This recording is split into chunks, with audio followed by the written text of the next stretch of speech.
Welcome to our channel. ఇవాళ మనం చూడబోయే కార్ వచ్చేసి 2015 మోడల్ ఆల్టో 800 అండి. ఇది వచ్చి ఎల్ఎక్స్ఐ వేరియంట్ అండి. బండి అంతా చూసుకోవచ్చు. నెంబర్ కూడా బాగానే ఉందండి. టోటల్ 9 వస్తుంది. ఫ్రంట్ ఎల్ఈడి లైట్స్ చేయించుకున్నాండి కస్టమర్. బండికి చిన్న చిన్న టచ్అప్స్ అయితే జరిగినాయండి. టైర్స్ చూసుకోవచ్చు. ఫ్రంట్ సీల్ టైర్లు అండి. బ్యాక్ సైడ్ 90% ఉంటాయి. స్క్రాచెస్ అవి ఏమీ లేవండి.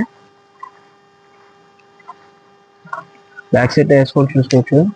95% ఉంటాయండి. Front bumper back bumper touchup అయితే చేశారని చిన్న టచ్అప్ జరిగింది. బ్యాక్ 4 పార్కింగ్ సెన్సర్స్ వేయించుకున్నారండి కస్టమర్. కొత్త వీల్ క్యాప్స్ కూడా వేయించుకున్నారు.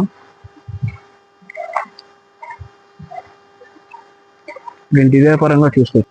రీడింగ్ చూసుకోవచ్చండి. 63,000 తిరిగింది. దీనికి వచ్చి సోనీ మ్యూజిక్ సిస్టమ్ వేయించుకున్నారండి కస్టమర్. దీనికి ఫ్రంట్ 2 పవర్ విండోస్ వస్తాయండి. బ్యాక్ 2 మాన్యువల్ వస్తాయి. ఎల్ఎక్స్ఐ అండి. సీట్ కవర్స్ కూడా చూసుకోవచ్చు. యావరేజ్గా ఉన్నాయి. బ్యాక్ సైడ్ కూడా చూసుకోవచ్చు. ఇంటీరియర్ ఏసీ కూడా చిల్ వర్కింగ్ అండి. బాగుందంతా. ఇనిషియల్ గా రిపేర్స్ అయితే ఏమీ లేవండి. బూట్ స్పేస్ కూడా చూసుకోవచ్చు అండి. కస్టమర్ డిక్కీ మ్యాట్ స్టెప్ని చూసుకోవచ్చు అండి. ఒక 5 to 10% మాత్రమే ఉంటాయి. దీనికి కస్టమర్ స్పాయిలర్ కూడా వేయించుకున్నారండి. ఇది వచ్చేసి 2015 ఆల్టో 800 అండి. LXi variant manual. దీనికి ఇన్సూరెన్స్ కూడా ఫోర్స్లోనే ఉందండి. ప్రైస్ వచ్చేసి 1,90,000 చెప్తున్నారు. Thanks for watching. లొకేషన్ వచ్చేసి Kakinada, Srinagar, Aditya school back side.